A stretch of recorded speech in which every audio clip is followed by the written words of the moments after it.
vem no saber, vem com a família pra EBD.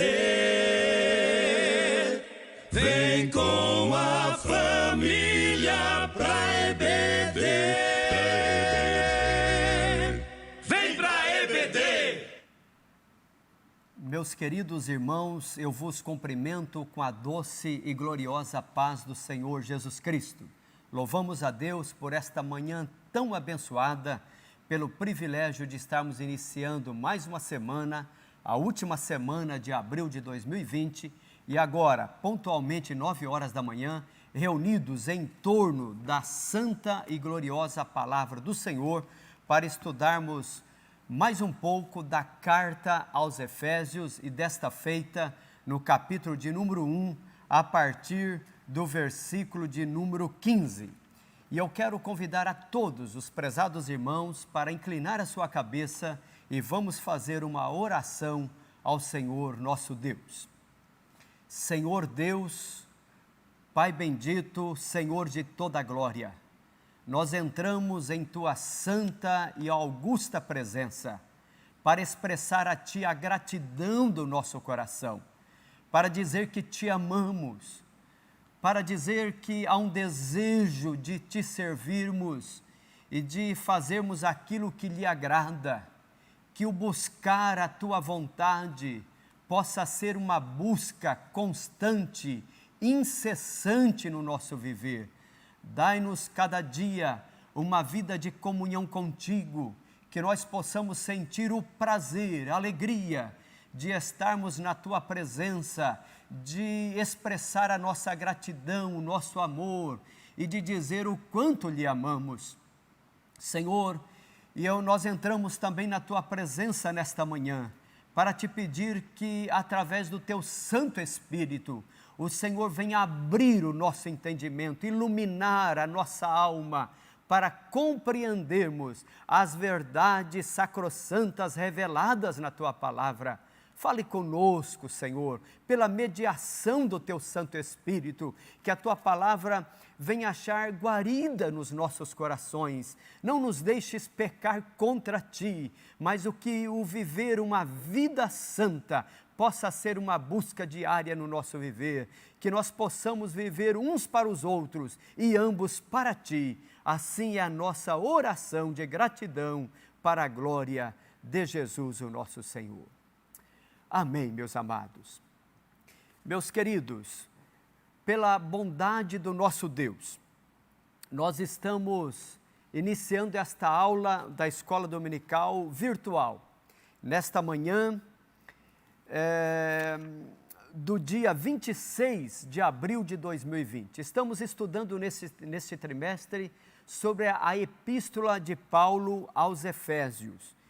E já tivemos 3 lições preciosíssimas, onde começamos lá na lição de número 1, aprendendo sobre a questão cultural, a questão política, geopolítica, a questão das tradições, a questão da religiosidade da cidade de Éfeso. Aprendemos, por exemplo, que era a segunda maior cidade em importância para o Império Romano, perdendo apenas para Roma, uma cidade, segundo alguns, com 500 mil habitantes na época, e que tinha uma religiosidade totalmente envolvida no paganismo. Mas à medida em que o Evangelho chegou, aquela cidade foi transformada pelo poder de Deus, de tal forma que pessoas que eram envolvidas com os atos de magia, pegavam os livros e em plena praça pública da grande cidade de Éfeso, muitos livros de magias foram queimados e assim o Evangelho pôde fluir de uma forma tão especial. O apóstolo Paulo, durante os seus 12 anos, entre as 3 viagens missionárias, pelo menos 3 anos, ou pelo menos 1/4 do tempo despendido pelo apóstolo Paulo, ele passa na cidade de Éfeso. Daí o porquê dá para nós entendermos o quanto aquela igreja tinha um amor especial para com o apóstolo Paulo. E Paulo futuramente, já preso na cidade de Roma, ele escreve algumas cartas chamadas cartas da prisão. Entre elas está a carta aos Filipenses, carta aos Colossenses, a carta a Filemon e também a carta aos Efésios. Aprendemos também que a carta aos Efésios não era uma carta única exclusivamente para a igreja que estava na cidade de Éfeso, mas ela funcionava como uma carta circular, aonde aquela carta circulou em várias cidades vizinhas e circunvizinhas. Pois bem, aprendemos depois também, e já entrando depois no versículo 3 até o versículo 14, que Paulo, depois dele dar a abertura desta carta e agradecendo aos irmãos na cidade de Éfeso, Paulo ele começa a entoar um hino de louvor ao Senhor. Isso é muito lindo, porque muitas das vezes nós já entramos na presença do Senhor para pedir alguma coisa, mas Paulo entra de uma forma diferente. Paulo entra para louvar, o seu coração se abre e ele extravasa de um louvor ao Senhor que vai do versículo 3 ao versículo 14, 202 palavras no termo grego, da qual foi escrita, e Paulo traz ali o que nós chamamos de uma doxologia, quando ele começa a exaltar e ele começa dizendo: bendito Deus e Pai de nosso Senhor Jesus Cristo, o qual nos abençoou com todas as bênçãos. E isso ele vai até o versículo 14 de uma forma direta, é a maior sentença que nós temos nas Escrituras Sagradas. Na lição de número 3, que foi no domingo passado, nós adentramos dentro desta doxologia sobre algumas questões doutrinárias que Paulo traz à igreja. E neste louvor, nesta doxologia, Paulo vai falar sobre a doutrina da eleição e da predestinação. E eu já gostaria de apresentar aí, talvez como uma recapitulação muito rápida da lição passada. Eu trago aqui figuras já mostradas na aula passada. Por exemplo, quando nós encontramos aí que a eleição e a predestinação, ela tem uma vertente muito forte no meio da igreja, já desde os seus primórdios.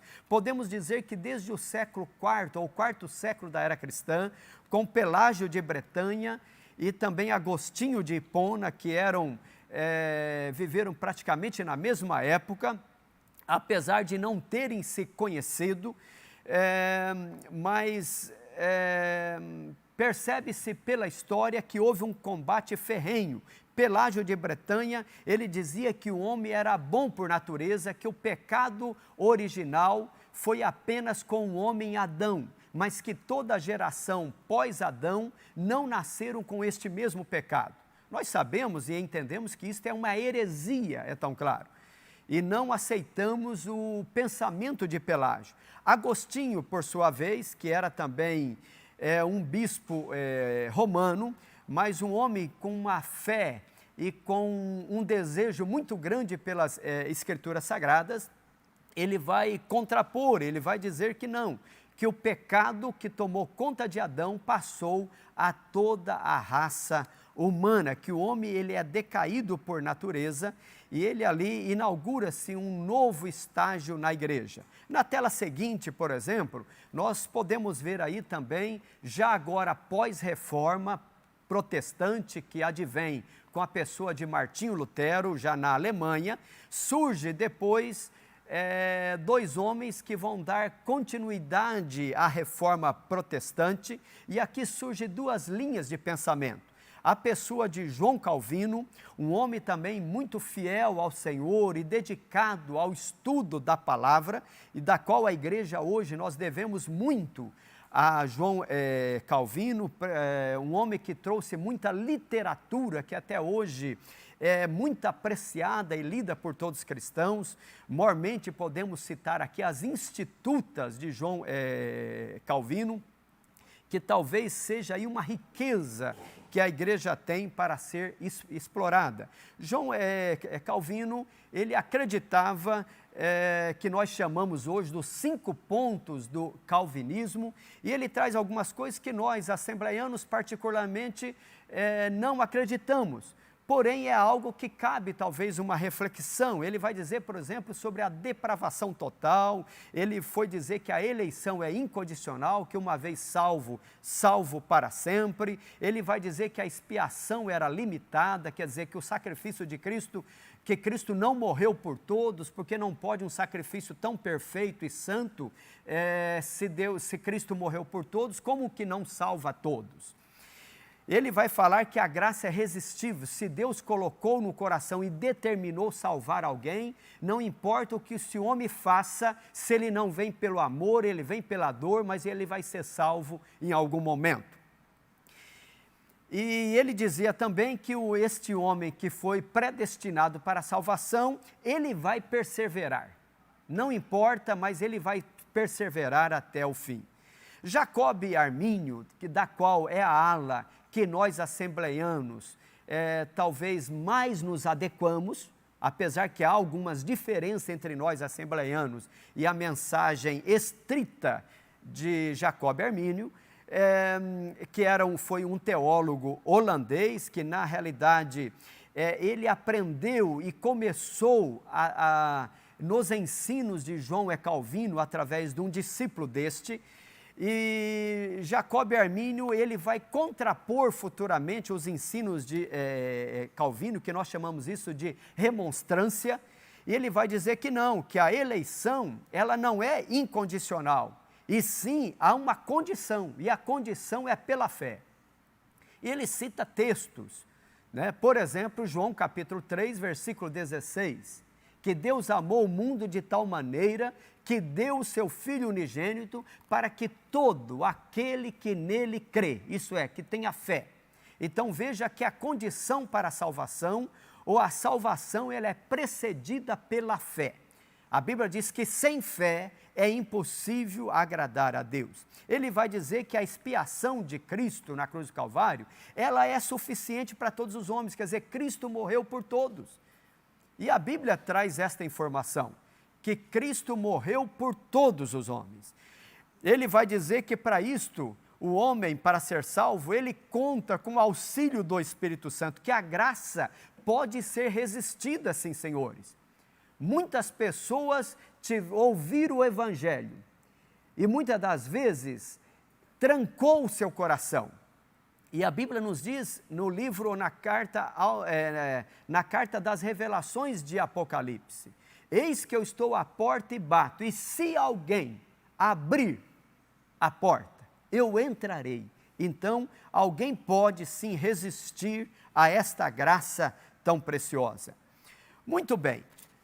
Na tela seguinte, eu coloco aqui talvez o pensamento nosso assembleianos e aquela tela que eu apresentei no domingo passado, dizendo que nós nem somos calvinistas e nem arminianos, porque tudo isso são teorias, mas que nós temos as sagradas escrituras, que é o nosso norte, que é a nossa defesa da fé, que é aquilo que nós cremos.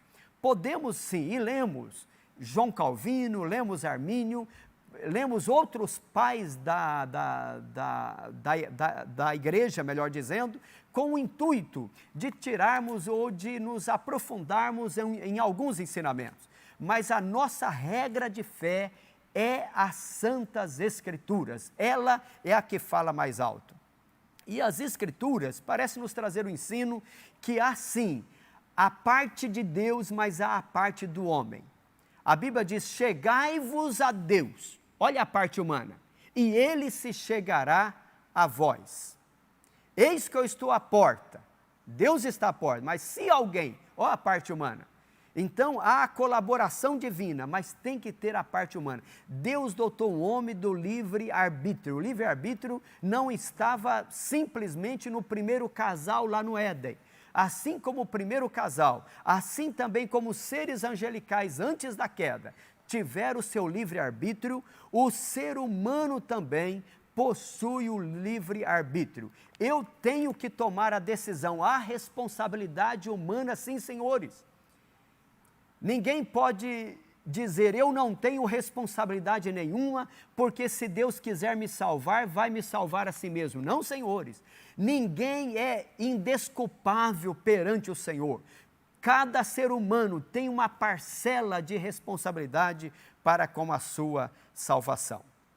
Pois bem, e dentro disso, e aprofundando mais esse ensino, agora saindo do versículo 14, esta lição de hoje ela propõe nós estudarmos do versículo de número 15 até o versículo de número 23. Então eu trago aqui o tema desta lição de hoje, que é a iluminação espiritual do crente. Eu gostaria que você parasse um pouco nesta tela e visse o tema desta lição, a iluminação espiritual, né? O que é iluminar?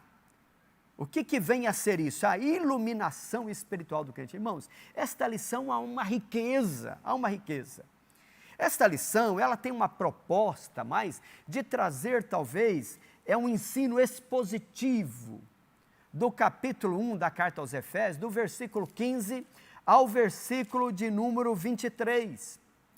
Assim, caminhando versículo por versículo, eu sei que nós não temos tempo suficiente, e não é o intuito aqui de cansar os amados irmãos, porque eu sei que se nós estivéssemos numa aula presencial, muitas vezes a atenção se torna mais fixada, e a interação, né, se torna maior. Eu sei que talvez de uma forma virtual pode haver alguma distração, então não há intuito aqui nós delongarmos muito. Mas eu gostaria que você tivesse com a sua Bíblia aberta, ou se você tiver a revista, na revista nós temos aí, desde o capítulo 1, versículo 15 ao versículo 23, que nós vamos ler juntos já. Mas veja na tela seguinte, eu trago aí o texto áureo desta lição, que é o capítulo 1, o versículo 17.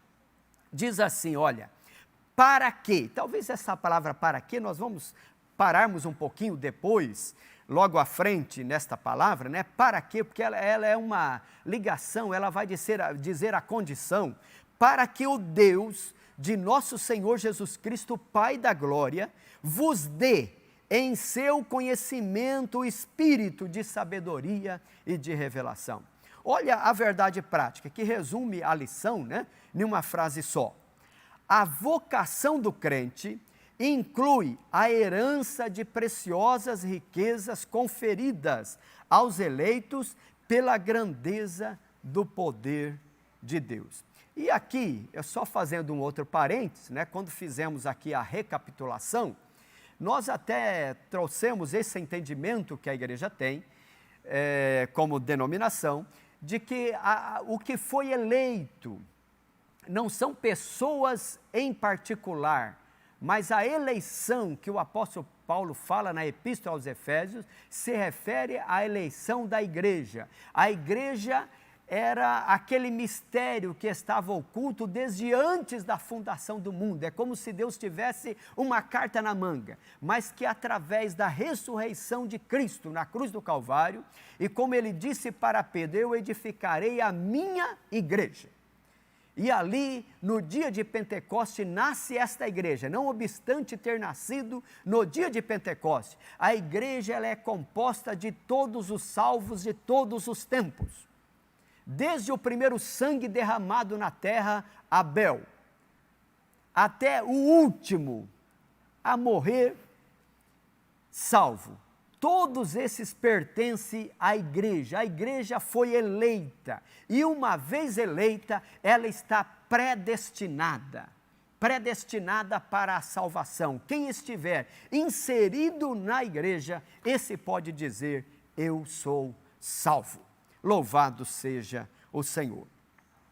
Pois bem, vamos, portanto, à leitura, então, bíblica em classe dessa lição. E eu vou fazer questão de ler esses 9 versículos, Efésios capítulo 1, versículo 15 e 23. Se você estiver com a sua Bíblia na mão, não sei se você tem o hábito, como eu tenho, mas talvez vai aqui uma dica, procure talvez sublinhar, pegue uma caneta, procure sublinhar algumas palavras que talvez nos dá assim um entendimento, uma dimensão maior das Escrituras Sagradas. Diz assim o versículo 15, pelo que, ouvindo eu também, isso aqui é Paulo dizendo, né?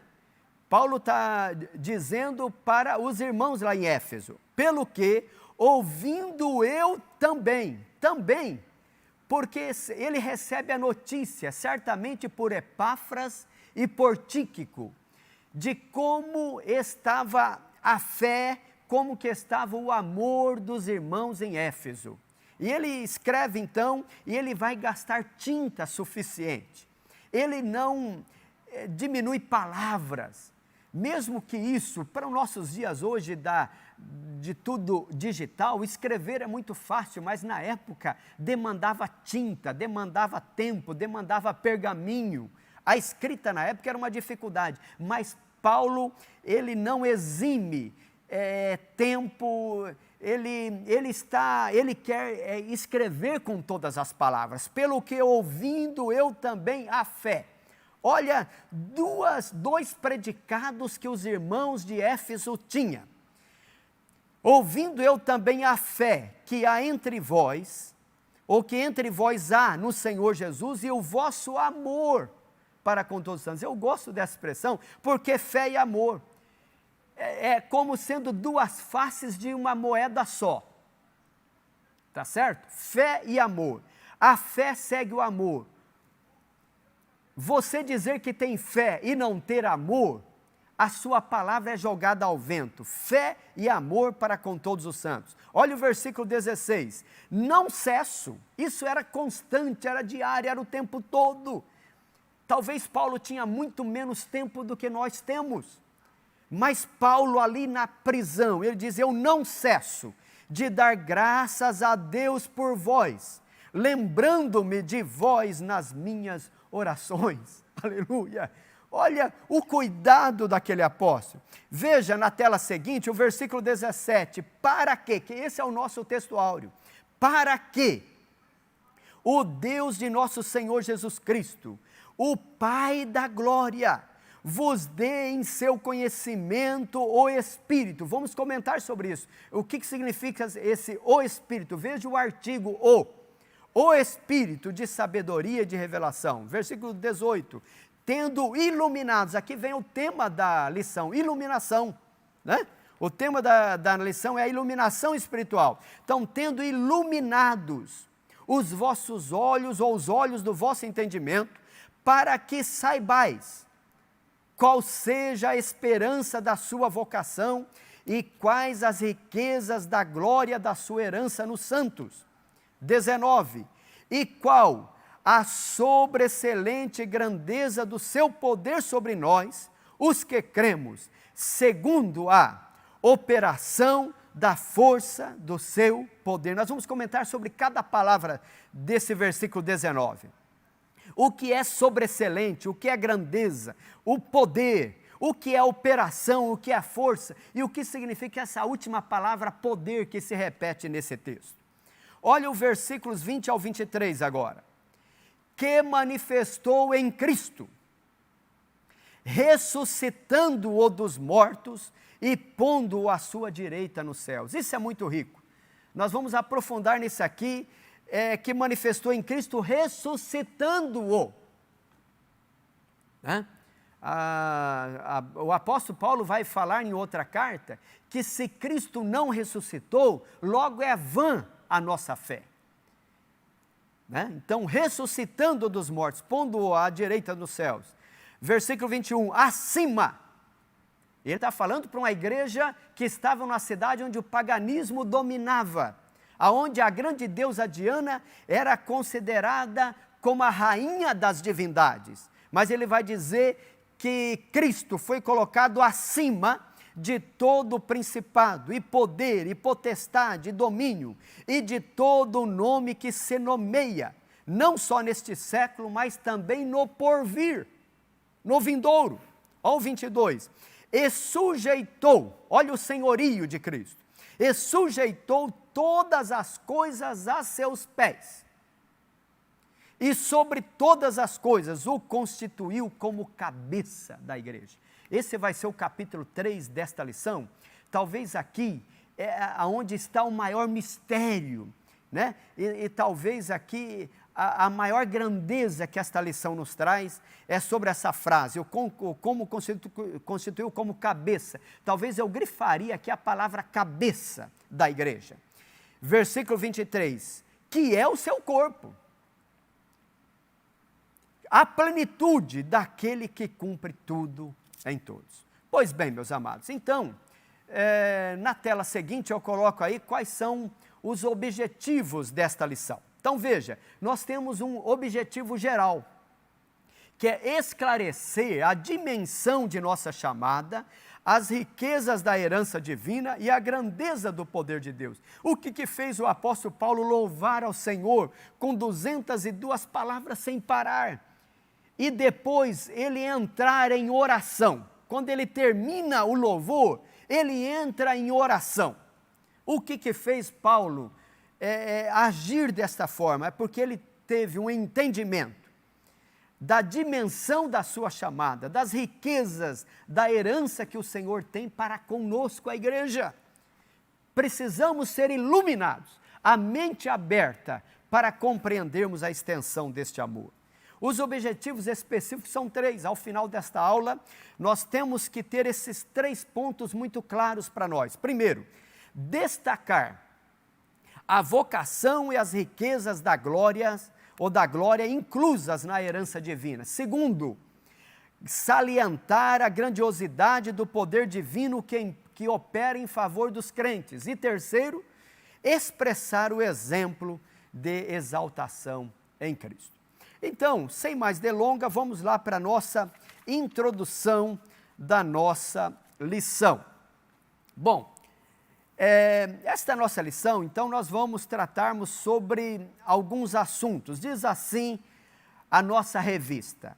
Ainda no primeiro capítulo, o apóstolo Paulo inicia uma longa sentença assim dividida. Ação de graça, eu até coloco aí do 15 e 16. Oração intercessória, que vai do 17 ao 19. E confissão de louvor e exaltação, que vai do 20 ao 23. Então veja que é dividido em pelo menos 3 partes. Ação de graças, oração intercessória, louvor e exaltação. E também vai nos falar sobre a grandeza e força do poder divino e apresentar Cristo como nosso exemplo de exaltação. Pois bem, no capítulo 1, eu gostaria de chamar a atenção dos amados irmãos, você que é aluno da escola dominical, estudante da palavra do Senhor, e nós temos recebido notícias de diversos irmãos que nesse momento estão com a Bíblia aberta e que estão meditando na palavra e mergulhando no oceano do Espírito, e eu gostaria que você nadasse ou mergulhasse um pouco mais. Vamos pensar primeiro neste primeiro tema que essa nossa lição nos traz, que nos fala sobre a esperança da vocação e as riquezas da glória. Esse nosso primeiro ponto, ele é dividido em 3 assuntos. Nós vamos estudar primeiramente sobre a ação de graças e intercessão, nós vamos falar sobre a esperança da vocação, né, que é o tema desse título, e também as riquezas da glória. Primeiramente, irmãos, ação de graças e intercessão. Aqui fala sobre oração, não é mesmo? Irmãos, talvez uma das coisas mais difíceis da vida cristã é oração. Porque oração, alguém chegou a dizer que oração é coisa de maluco, é coisa de louco. Tá certo? Eu vou talvez explicar melhor quando alguém trouxe esta informação, que talvez até nos assusta de primeira mão. Porque assim, nós entramos em oração perante o Senhor eterno, o soberano e bendito Deus, aquele que tem a presciência, aquele que tem a onisciência. Então talvez alguém pergunte assim, olha, mas como que eu vou orar, entrar diante de Deus para dizer aquilo que Ele já sabe? Porque Deus sabe de todas as coisas, não é mesmo? Então, parece-me que oração é uma coisa mesmo de maluco, né? Você falar com Deus, e tem uma coisa, se você não falar corretamente, e geralmente nós não pronunciamos corretamente, né? Nós até estamos falando de algo e falando algo indevidamente. É por isso que a Bíblia vai dizer que o Espírito Santo é aquele que geme por nós, com gemidos inexprimíveis. O apóstolo vai falar que nós não sabemos orar, ou nós não sabemos orar como convém. Mas Deus, na sua grandiosidade e no seu infinito amor, Ele nos consente, Ele abre um espaço, né?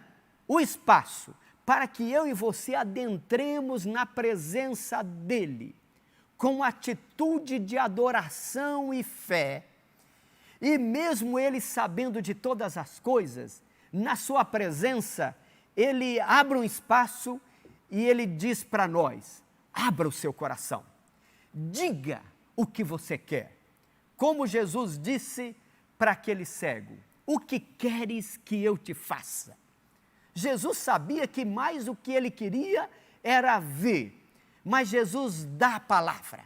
E assim, na presença de Deus, o céu se descortina e nós entramos na presença daquele que tudo sabe, tudo pode, e ele nos dá a palavra e nos diz, fala o que está no seu coração. E é isso que o apóstolo Paulo faz. Ele entra na presença de Deus. O versículo 15, ele vai dizer assim, olha, pelo que ouvindo eu também a fé que entre vós há no Senhor Jesus e o vosso amor para com todos os santos, não cesso de dar graças a Deus. Ele entra na presença de Deus em oração. E eu coloco aqui que o apóstolo ele dá graças pela vida dos eleitos e as bênçãos recebidas. Ele disse, irmãos, vocês já receberam a eleição, a predestinação, a filiação, o direito até de chamar Deus de Pai. Olha que privilégio, de ser herdeiro juntamente com Cristo. Vocês têm a garantia disso, que é através do selo do Espírito Santo. Olha, todos isso são bênçãos, mas ainda bênçãos maiores que Deus quer revelar para mim e para você. Mas isso, meus irmãos, é Paulo dizendo, vocês têm que pedir ao Senhor que abra o vosso entendimento, que descortine o vosso entendimento, para que vocês compreendam a extensão do amor de Deus, a extensão das riquezas da sua glória.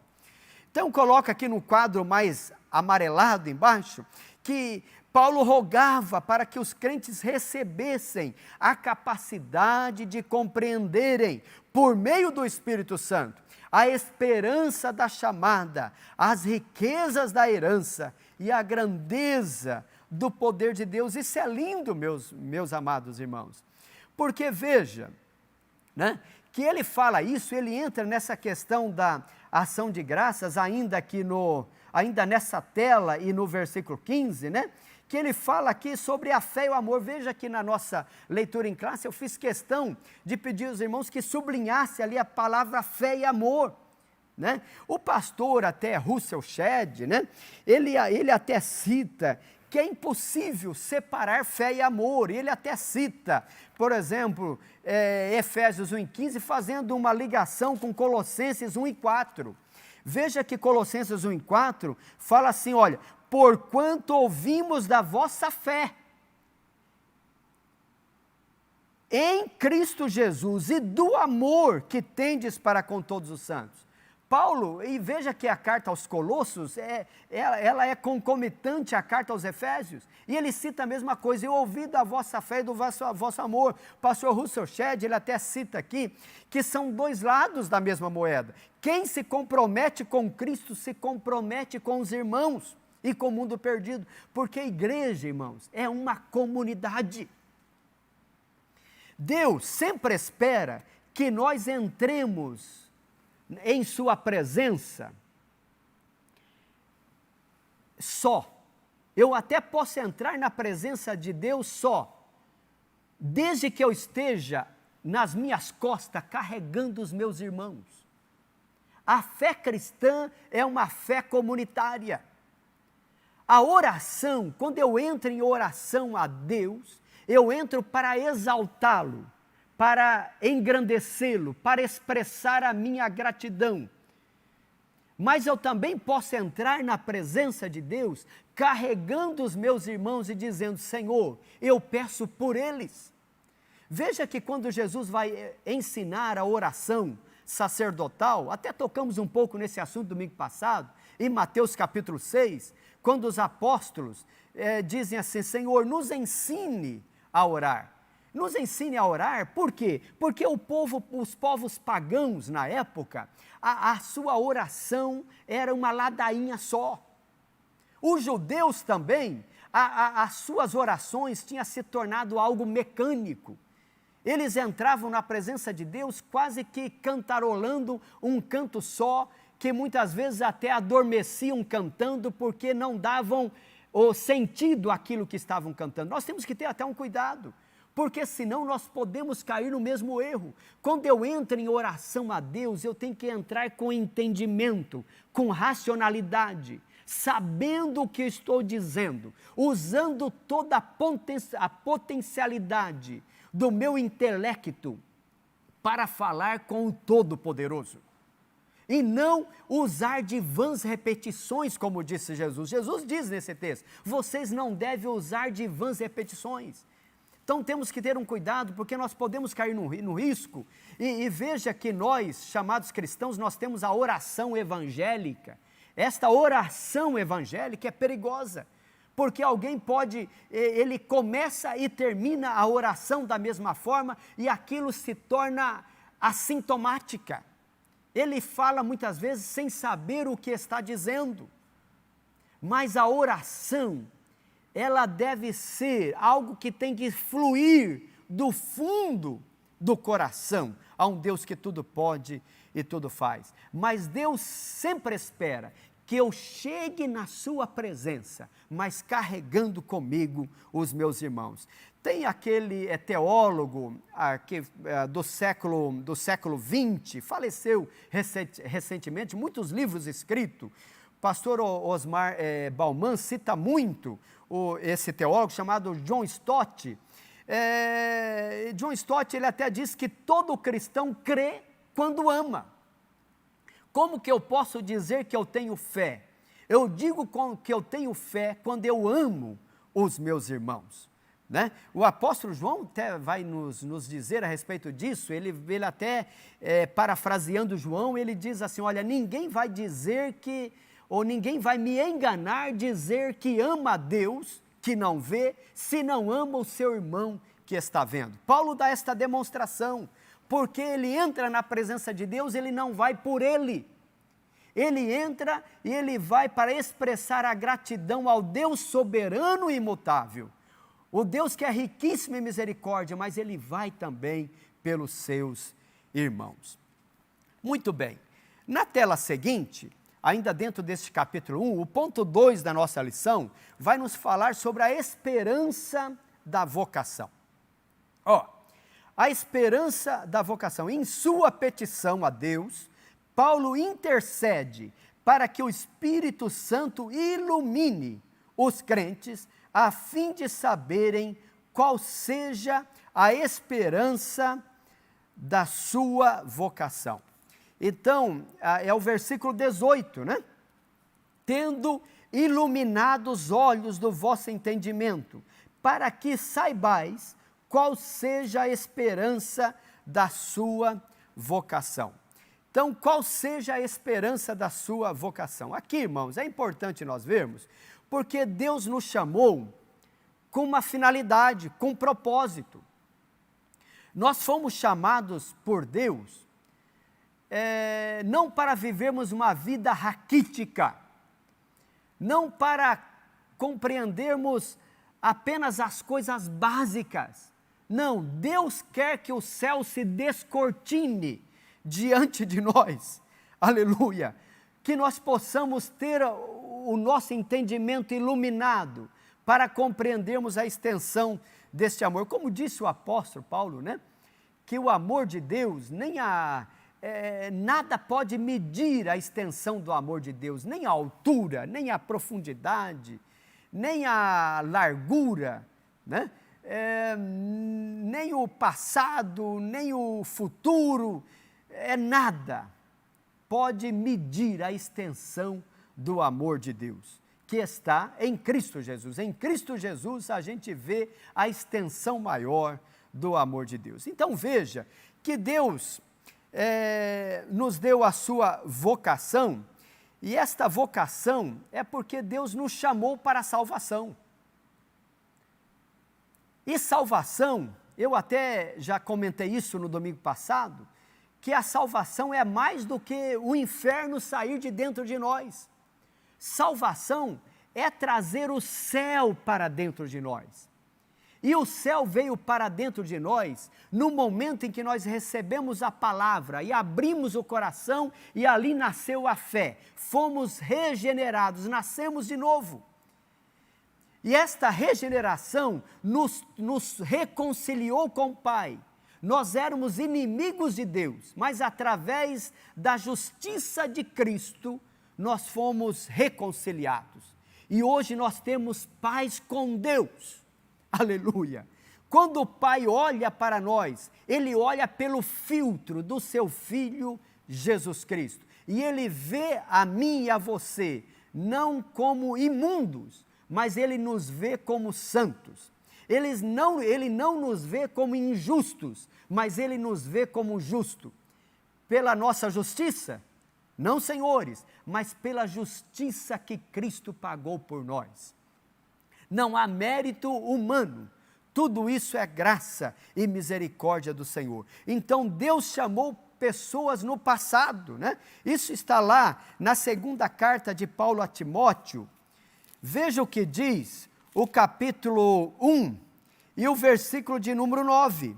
Diz assim: que nos salvou e chamou com uma santa vocação, não segundo as nossas obras, mas segundo o seu próprio propósito e graça, que nos foi dada em Cristo Jesus antes dos tempos dos séculos. Aleluia! Esta graça que Deus derramou sobre aqueles que seriam eleitos na igreja, antes dos séculos, antes de todas as coisas, já pela presciência de Deus, Ele nos derramou esta graça e nos justificou através do sangue de Jesus Cristo nosso Senhor. Mas a letra B também vai nos falar que esta vocação, esta chamada, ela abrange serviço e santificação no presente, porque Deus nos chamou não apenas para sermos santificados, ou para sermos justificados, melhor dizendo, mas para vivermos santificação. Essa é a salvação no tempo presente. Isso está lá em Filipenses 3:14. E por último, né, esta vocação, esta chamada, é para sermos participantes da glória eterna, ou da vida eterna. Há um mistério na nossa salvação. A salvação, além de nos fazer santos e nos tornar santos cada dia, a salvação tem um propósito maior. Nós fomos chamados, vocacionados por Deus, não apenas para termos uma vida perdoada aqui, mas para nós termos uma vida na eternidade com Deus. Aleluia!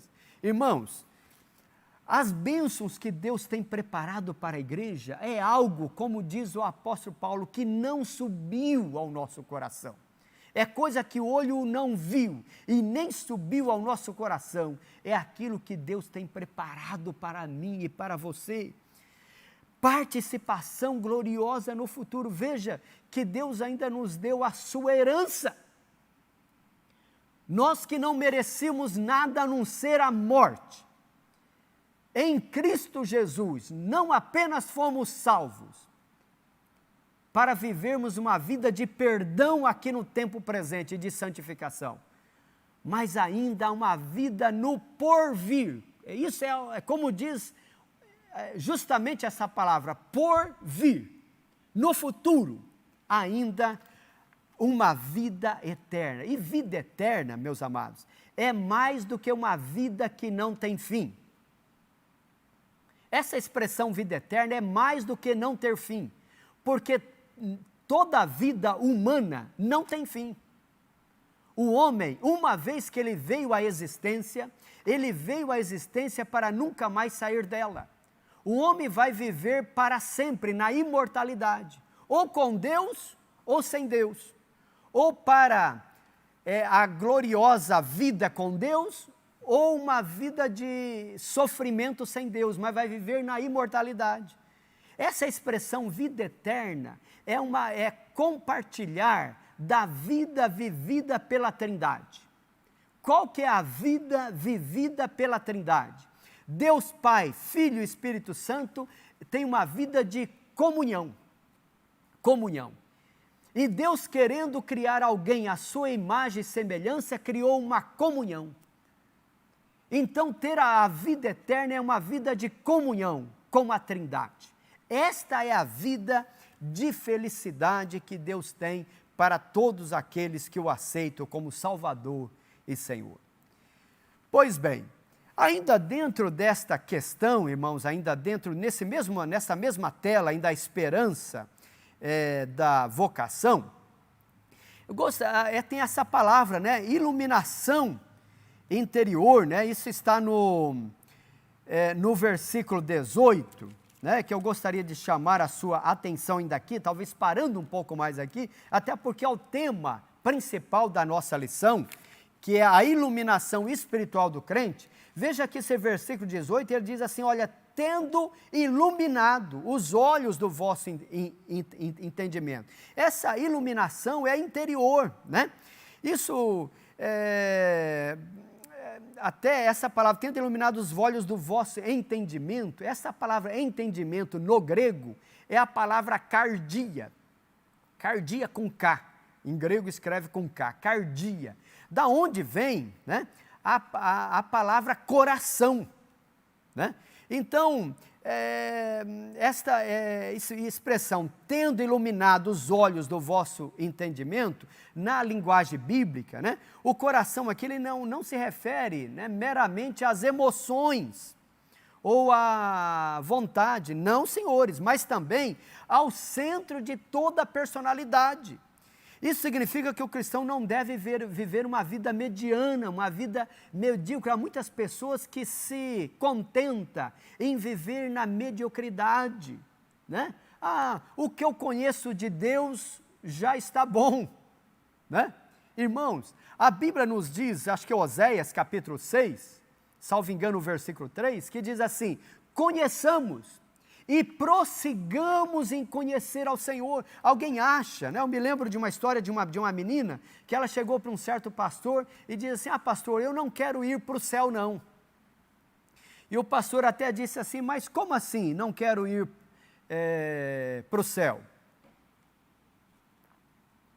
Aí ela disse assim, pastor, é que no céu as pessoas só vão ficar andando de um lado para o outro com a harpinha na mão e tocando a harpa. E o pastor disse, não, minha filha, você não entendeu ainda. No céu, nós não vamos ficar de um lado para o outro tocando harpa, não. Há uma imensidão, há uma coisa infinita. Você sabe o que é infinito? Infinito é algo que não tem fim. Olha, nós vamos passar a eternidade toda e não vamos conhecer o tamanho do Deus que nós servimos. Há uma imensidão. Então, veja que a palavra cardia aqui é nesse sentido, né, que de nós não conhecermos a Deus superficialmente, né, mas ser transformado pela renovação do nosso entendimento. Romanos 12, né, o versículo 2, acho que é a parte B, vai dizer assim, sobre a renovação do nosso entendimento, para que compreendais qual seja a boa, perfeita e agradável vontade do Senhor. Então, irmãos, essa é a esperança da nossa vocação. Mas finalizando o capítulo 1, na tela seguinte, o ponto 3 desse capítulo 1 vai falar sobre as riquezas. Olha, essa palavra está no plural, né?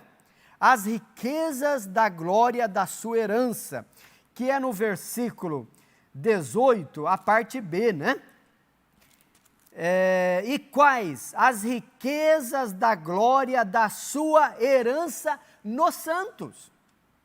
A herança de Deus, através de Cristo Jesus, é para nós os santos. A herança de Deus para mim e para você. Você quer tomar posse desta herança? Nós tomamos posse dessa herança através da pessoa de Jesus. Então a expressão sua herança enfatiza o que Deus deu aos seus eleitos. Deus deu isso à igreja, né? Colossenses 1:12 também reforça esse pensamento de Paulo. Ele diz assim, olha, 1:12 de Colossenses, né? Ele diz assim, olha, dando graças ao Pai, que nos fez idôneos para participar da herança dos santos na luz. Olha, irmãos, só Deus para nos tornar idôneo, porque perante Deus, quem pode bater no peito e dizer eu sou idôneo para compreender isso? Pela capacidade humana, pelo intelecto humano, nós não temos esta capacidade. Mas o Espírito Santo é aquele que ilumina, descortina a nossa mente, para compreendermos ou para nos tornarmos idôneos, para compreendermos as riquezas da glória da sua herança. Né? O homem aqui batalha muito para ter herança, né? Ou para si ou para deixar, né? Herança se refere mais àquilo que vai deixar para a sua posteridade, né? O homem batalha muito para isso, mas nós recebemos isso gratuitamente, pela graça.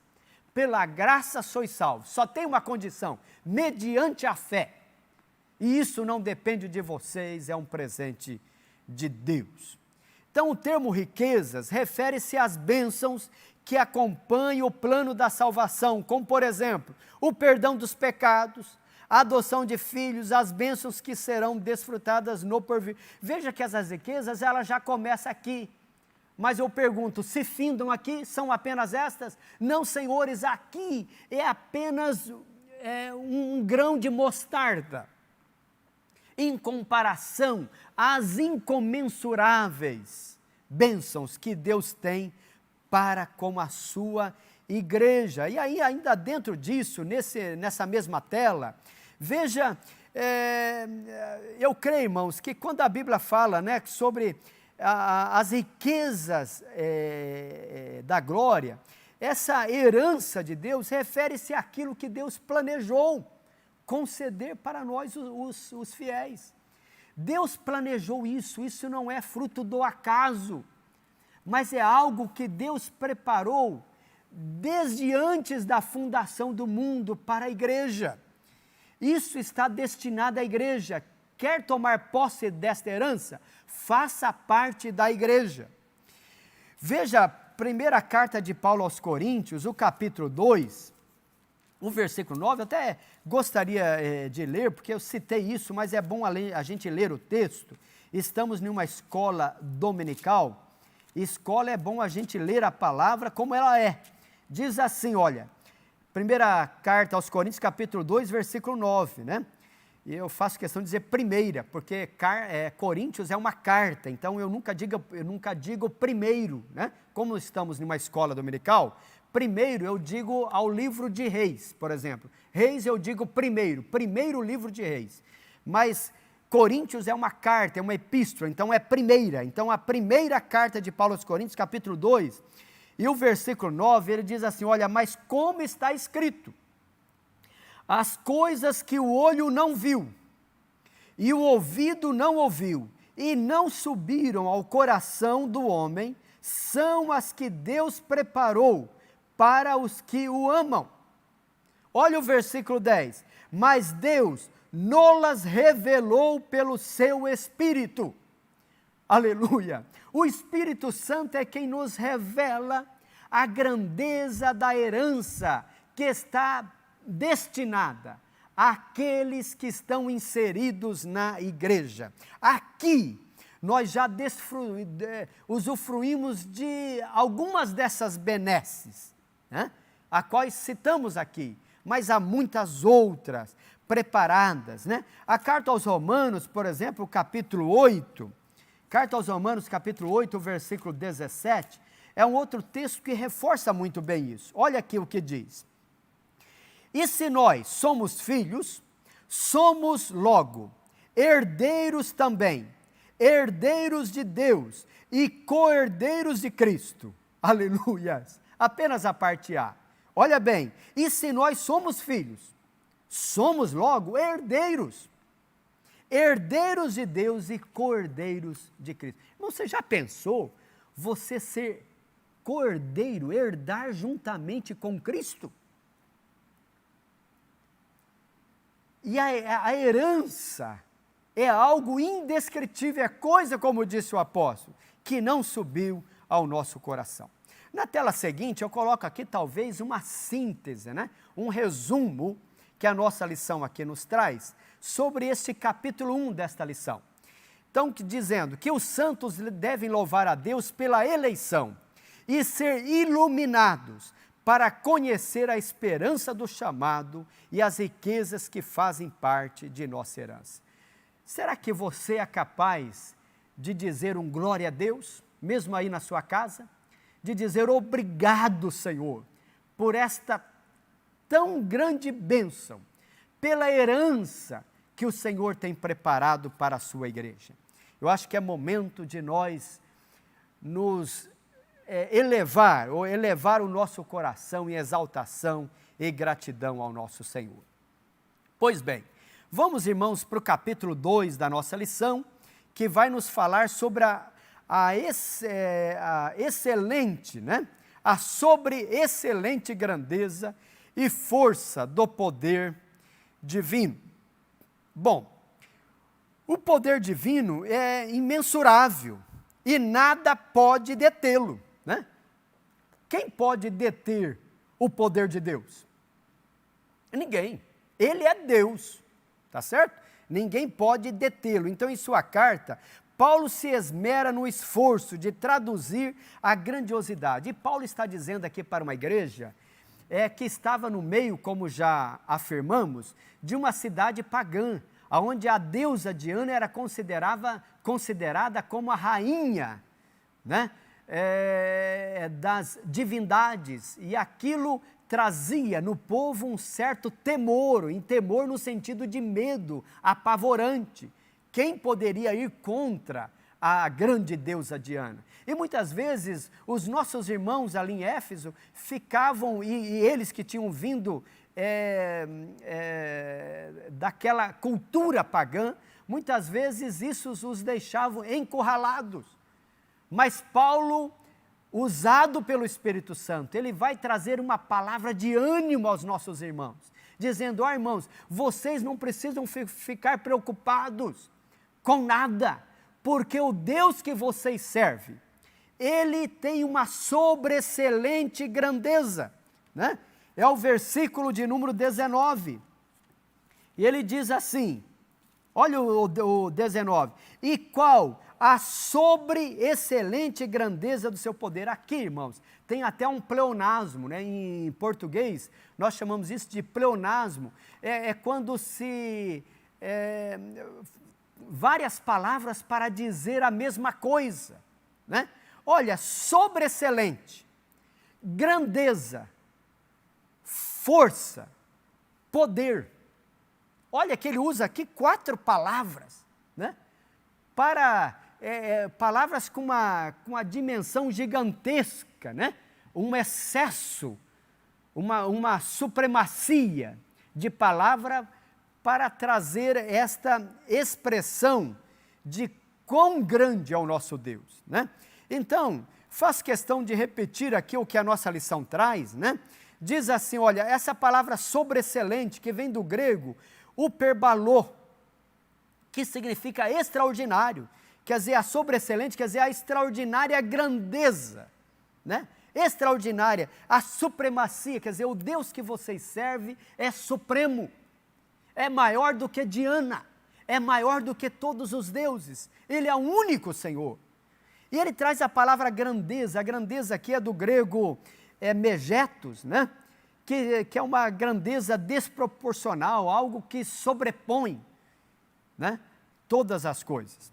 Olha na tela seguinte, né, quando ele vai trazer, né, a palavra poder, né? Aliás, nesse versículo, ele vai trazer 2 vezes a palavra poder, mas na primeira vez aqui, quando ele diz assim, e qual a sobreexcelente grandeza do seu poder, esse poder aí vem do grego dunamis, esse é o poder salvador, aleluias, manifesto na salvação, esse se refere aos feitos miraculosos, que requerem força, fora de medida.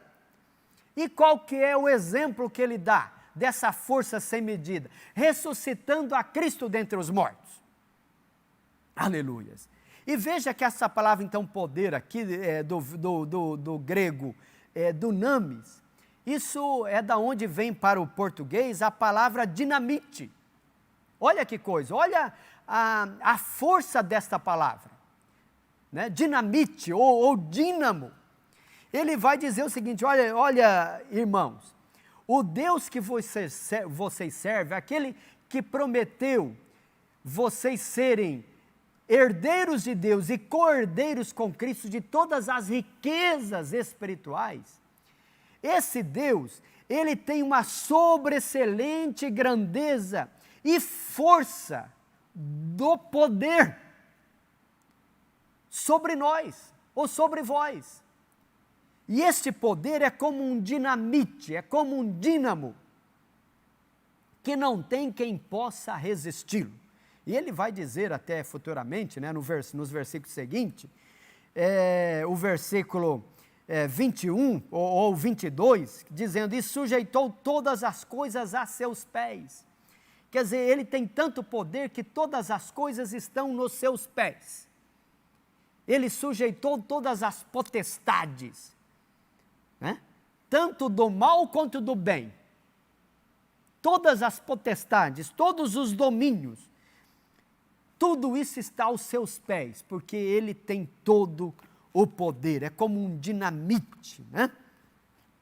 Louvado seja o Senhor por isso. Na tela seguinte, veja a palavra força, né? Vem aqui, a força do poder divino.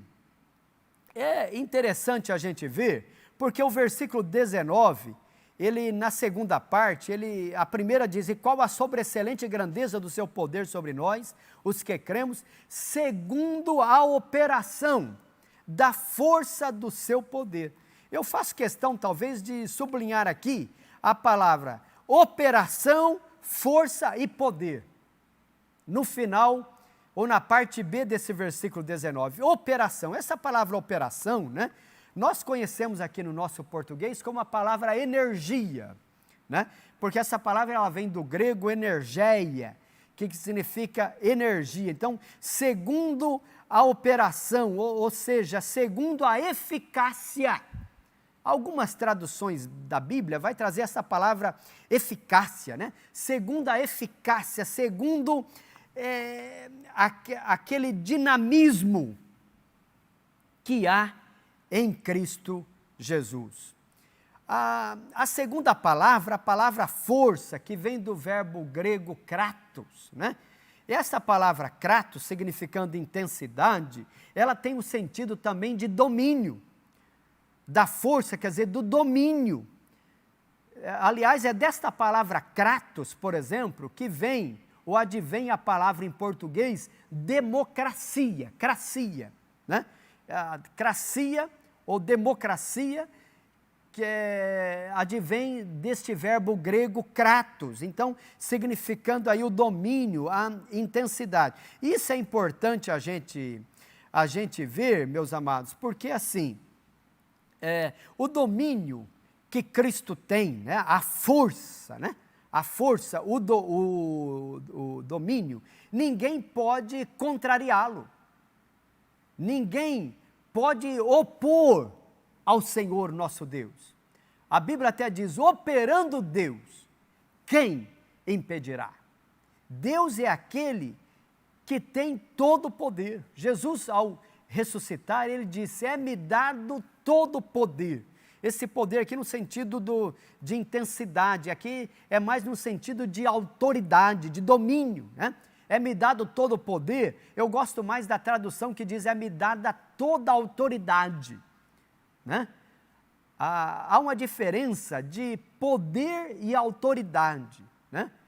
É como se eu gosto talvez desta explicação que pode nos clarear melhor, é como se estivesse um caminhão, uma Scania, descendo uma ladeira, e ele está descendo aquela ladeira ali a 120 por hora, e lá embaixo, lá no final daquela ladeira está um guarda de trânsito, franzino, quem sabe que nem eu assim, mas ele está com as roupas oficiais, e ele está com um apito na mão, e lá vem descendo a Scania, toda carregada a 120 por hora, e o guardinha está no meio da pista, lá embaixo, e ele de longe, quando ele vê a Scania, ele ergue o seu braço, coloca o apito na mão, e apita com o sinal de parar.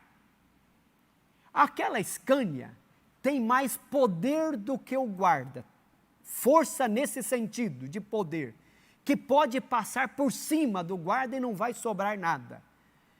Mas aquele guarda está revestido de autoridade. A autoridade daquele guarda, quando ele ergue a mão e apita, faz com que o motorista daquela Scania a 120 por hora coloque o pé no freio e vai cantando os pneus, estourando as borrachas e fazendo com que a Scania pare, porque ali há autoridade. Cristo tem autoridade no sentido de intensidade, de domínio, aonde ele sujeitou todas as coisas aos seus pés. Aleluias, louvado seja o Senhor pela sua bendita e poderosa palavra. Na outra tela, eu coloco aqui que ainda dentro da força e do poder divino, no ponto 2, que Paulo apresenta 3 exemplos irrefutáveis da força desse poder. Essa força e poder de Deus, ela se manifesta como? Ela se manifesta através da ressurreição de Cristo. Paulo disse, olha, assim como Deus ressuscitou a Cristo, e Ele é a primícia, ele diz, olha, assim também é a prova de que vocês ressuscitarão. Olha as riquezas da glória que o Senhor tem para com a igreja. Qual que é a garantia que eu e você temos que nós ressuscitaremos? É que Cristo ressuscitou. E assim como Cristo ressuscitou no 3º dia, aleluia, esta é a prova também de que nós ressuscitaremos. Ele é a primícia. A segunda força do seu poder está na sua ascensão, porque Cristo não apenas ressuscitou, mas Ele ascendeu ao Pai. Ele foi assunto ao Pai e assentou-se à destra ou à direita de Deus nos céus. Assim também vocês assentarão com Ele no seu trono. Confirmando aí o que diz João em Apocalipse, na carta às igrejas da Ásia. Aqueles que vencerem assentarão comigo no meu trono, disse Jesus. E a terceira, exemplo irrefutável da força desse poder de Deus, é que a sua elevação acima de todo o domínio. E assim, meus amados, nós podemos concluir esse capítulo 2, na tela seguinte, coloco aqui como sendo uma síntese desse tópico 2, dizendo que o poder de Deus é extraordinário e supera todo e qualquer outro poder. Esse maravilhoso poder opera no interesse de salvar a humanidade caída. Aleluias, louvado seja o Senhor. É motivo de nós engrandecermos e glorificarmos o nosso Deus pela sobreexcelente grandeza do seu poder. Aleluia! Sobre nós, os que cremos, segundo a operação da força do seu poder. Paulo chega a ser redundante. Ele faz um pleonasmo, ele usa uma figura de linguagem para nos trazer a dimensão da grandeza do nosso Deus. Ele está querendo dizer, olha, não há outra forma de eu expressar. Eu quero repetir em várias palavras, no seu superlativo. Sobreexcelente, grandeza, da força, do poder, da operação, desta força que Deus opera em vós. Aleluia! Como disse o mesmo apóstolo, Cristo em vós, a esperança da glória. Louvado seja o Senhor. Graças a Deus. No capítulo 3, irmãos, desta lição, e nós já vamos caminhar para o fechamento desta lição, e eu disse na nossa introdução que talvez esse capítulo 3, ele traz aqui a coisa mais preciosa, talvez, que nós vamos ver nesta lição de hoje, quando ele vai nos falar sobre Cristo, nosso exemplo de exaltação. Isso está, esse capítulo 3, ele vai pegar aqui a partir do versículo 20, né? Que diz assim, que manifestou em Cristo, ressuscitando-o dos mortos e pondo-o à sua direita nos céus, acima de todo principado e poder e potestade e domínio, e de todo nome que se nomeia, não só neste século, mas também no vindouro. Olha que coisa. Então, Cristo, as primícias dos que dormem. Irmãos, a ressurreição de Jesus está disponível a todos os homens, né? Esse Efésios capítulo 2, nós vamos passar até por esta lição, capítulo 2, o versículo 6, diz assim, olha, e nos ressuscitou juntamente com Ele. Olha, quando Cristo ressuscitou, nós fomos ressuscitados nele. Esta é a garantia. Por que nós temos certeza da nossa ressurreição? Porque na presciência de Deus, quando Cristo ressuscitou, nós ressuscitamos nele. Versículo 6, né? E nos ressuscitou juntamente com ele. E mais, e nos fez assentar nos lugares celestiais em Cristo Jesus. Irmãos, isto é algo precioso para a igreja. Se nós formos analisar com muita calma e detalhes, como é bom ser cristão, nós viveríamos uma vida de dedicação a Deus o dia todo e todos os dias.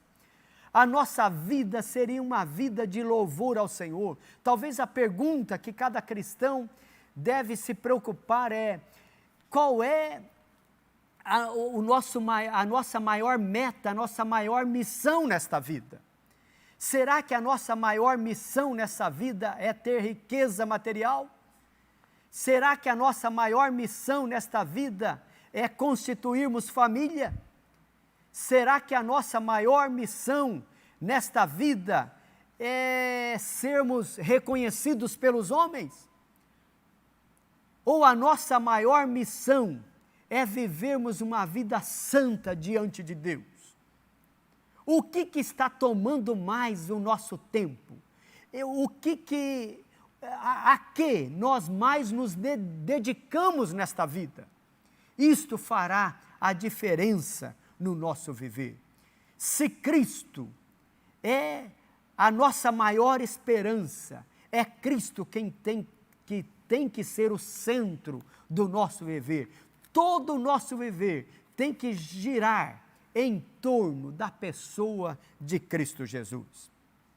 Cristo, as primícias dos que dormem. A ressurreição de Jesus é a garantia de que seremos ressuscitados, está lá em 1 Tessalonicenses 4:14. O mesmo poder que ressuscitou a Cristo está disponível também aos salvos. Desse modo, os crentes vencerão a morte e se erguerão gloriosamente de seus sepulcros para reinarem com Cristo eternamente. Esta é a nossa esperança. Nós não somos como os demais, não, senhores, mas nós temos uma viva esperança, que assim como Cristo ressuscitou, nós também ressuscitaremos. Mas veja que Efésios 2:6 vai mais longe, e ele vai dizer no ponto 2, na tela seguinte, nós colocamos aqui o ponto 2, que Cristo elevado à direita de Deus.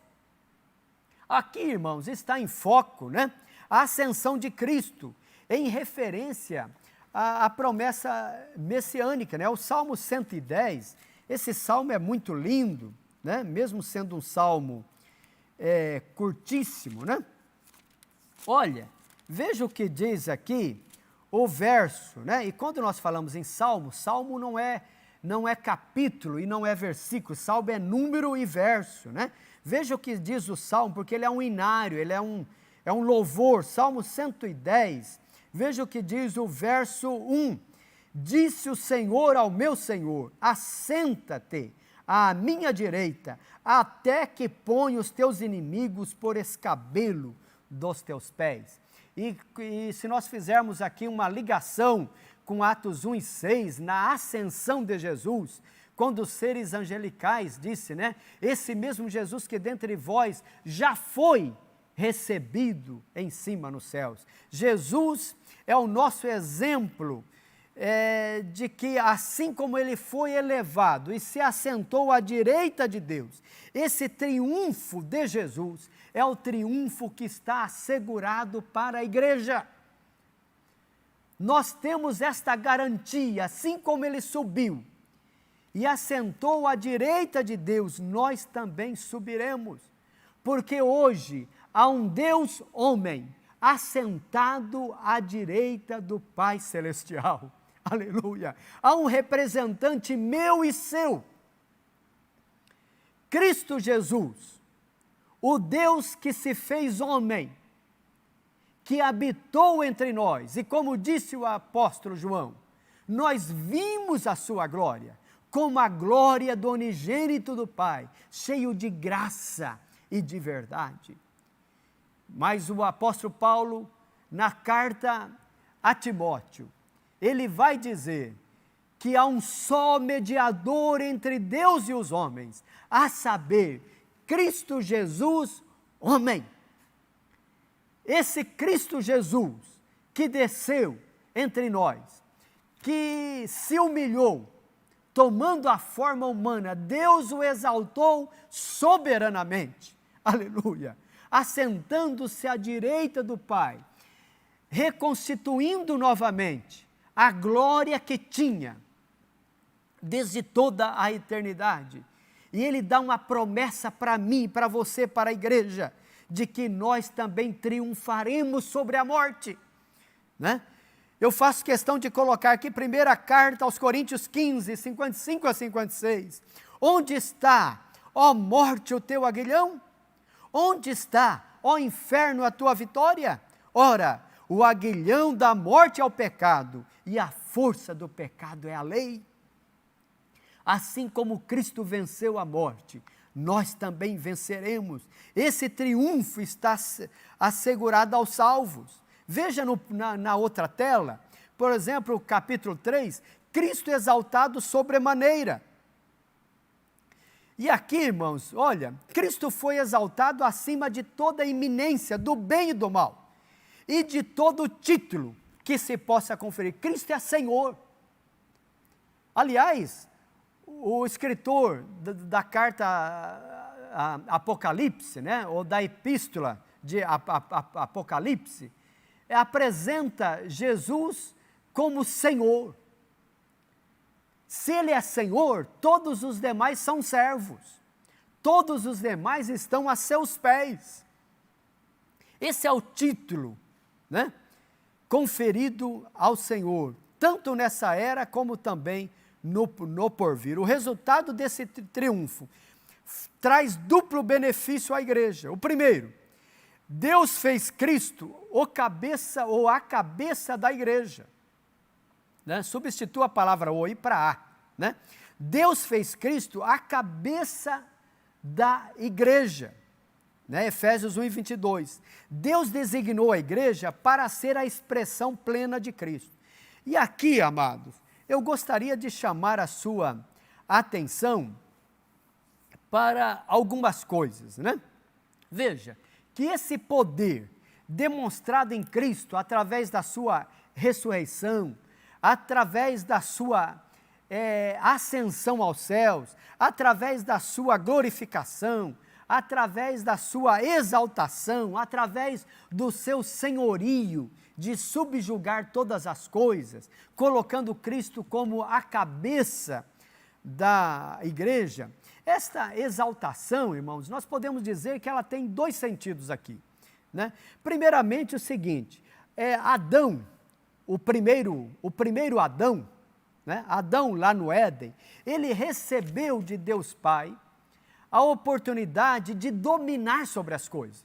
Deus disse para o primeiro casal, Deus disse para Adão, olha, domine sobre os peixes, domine sobre as plantas, domine sobre tudo. Deus deu a ele o poder de dominar sobre a criação. Mas o primeiro Adão falhou, o primeiro homem falhou, mas veio o segundo Adão. E o segundo Adão, diferentemente do primeiro Adão, ele subjugou todas as coisas a seus pés. E ele tem o domínio sobre todas as coisas, né? Como está aqui no versículo 22, que nós lemos aqui, de Efésios 1. E sujeitou todas as coisas a seus pés, e sobre todas as coisas o constituiu como cabeça da igreja, né? E aqui, irmãos, eu gostaria de partir para a finalização desta nossa aula, dizendo que Cristo foi constituído como cabeça da igreja. E talvez assim, quando nós lemos sobre como Cristo é o cabeça da igreja, em que sentido, né? Cristo é o cabeça da igreja? Talvez esta pergunta que se pode fazer. Em que sentido Cristo é cabeça da igreja? A igreja, irmãos, é o local onde Cristo manifesta o que Ele é. Nós precisamos da iluminação dos céus para compreendermos isso. A igreja é o corpo de Cristo na terra. É por isso que a igreja, ela é considerada na Bíblia como a menina dos olhos de Deus. Mexer ou tocar na igreja, e aqui eu não estou dizendo igreja como denominação, mas a igreja como esta nação santa, este povo adquirido, esse povo chamado das trevas para a maravilhosa luz do Senhor. Esta igreja é a menina dos olhos de Deus. Mexer com a igreja é mexer com Cristo. Porque a igreja é o local onde Cristo manifesta o que Ele é. Se alguém quer ver a Cristo, ele vê a Cristo através dos seus seguidores, ele vê a Cristo através da igreja. Cristo é aquele em quem Deus completa todas as coisas. E Deus completa todas as coisas através da igreja e na igreja. Então, o resumo deste capítulo 3, na tela seguinte, eu coloco aqui, que tanto a ressurreição como o assentar-se nos céus está disponível aos crentes, e de semelhante modo, a glorificação por meio do grande poder de Deus. Eu gostaria de partir para o fechamento, a nossa conclusão, diz assim, Paulo embevecido com as bênçãos espirituais, porque Paulo, ele está ali numa êxtase espiritual. Ele mantém a adoração contínua ao eterno Deus, atitude que deve ser seguida por todos os salvos. Ele tem a compreensão das dádivas da salvação, demonstra o excelso valor daquilo que Deus fez por nós. E diz que seus atos poderosos viabilizam a transformação e a glorificação de todos aqueles que creem em Deus. Que o Espírito Santo venha iluminar a nossa mente para compreendermos a extensão do amor de Deus. E eu gostaria, irmãos, de agradecer a sua atenção, a sua audiência nesta aula da escola dominical. Eu coloco na tela seguinte aqui, e esperamos em Deus que logo mais nós podemos ter as aulas presenciais. E eu coloco aqui, eu não sei quantos irmãos já são inscritos no canal do CAPED. Nós temos o CAPED, que é o Centro de Aperfeiçoamento Pedagógico de Professores da Escola Dominical, e gostaríamos de estendermos a adesão a esse canal no YouTube a todos os nossos irmãos. Entre lá depois, CAPED RP, se inscreva no canal do CAPED. Por exemplo, hoje nós soltamos lá uma aula para as nossas crianças. A professora, a nossa irmã Thaís, trouxe uma aula linda, de 20 e poucos minutos, para as nossas crianças, falando a respeito da pessoa de Esaú e Jacó. Uma aula profunda, que até para nós adultos nos enche o coração. Então entra depois lá, se inscreva no canal do CAPED e você estará recebendo também as atualizações. Não se esqueça de inscrever também no CAPED no canal do YouTube da nossa igreja, IADERP. Entra lá, se inscreva, nós já estamos chegando a 3.000 pessoas inscritas. Queremos passar desse número de 3.000 pessoas. Eu creio que é um canal de bênção para a igreja. Se inscreva lá e tanto no canal do YouTube da igreja como no canal do CAPED, você poderá rever esta e outras lições da nossa escola dominical. Incline a sua cabeça e oremos ao Senhor. Senhor Deus e Pai, Deus Criador de todas as coisas, Tu és a fonte da nossa esperança. Em Ti, Senhor, reside todo o querer e o efetuar. E a Tua palavra nos diz que operando, Senhor, quem poderá impedi-lo? O Teu poder está sobre tudo e sobre todos. E nós estamos debaixo da Tua santa e augusta presença, e há um desejo dos nossos corações de termos a nossa mente iluminada para compreendermos a extensão deste amor, de compreendermos as riquezas da herança que o Senhor tem preparado para todos os salvos em Cristo Jesus. Eu sei, Senhor, e o apóstolo Paulo nos fala que são coisas inefáveis, as coisas que o Senhor tem preparado para a Tua igreja. Não nos deixes vivermos uma vida raquítica, uma vida de superficialidade, mas que nós possamos cada dia nos dedicarmos, esquadrinhar o nosso coração, para entendermos através das Santas Escrituras aquilo que o Senhor tem revelado para a Tua igreja. Ó Deus, que possamos viver uma vida de santidade e que logo mais, ao fecharmos estes olhos terrenos, ou na manifestação do Senhor nas nuvens dos céus, nós possamos vivermos uma vida plena diante do Senhor, e assim desfrutarmos de todas as bênçãos que o Senhor tem preparado antes da fundação do mundo para com a Tua igreja. Nos ajude a entendermos pelo menos a extensão da Tua grandeza. Assim, ó Pai, nós Te rogamos para a glória do Teu santo nome. Que Deus em Cristo nos abençoe. Amém e amém. Estudar a Bíblia na escola dominical. Estudar a Bíblia na escola dominical. Vem mais de Deus aprender, fortalece e faz crescer. É domingo de manhã na EBD. Os jovens aprendendo, adultos se estão, também os pequeninos, as crianças. Que legal!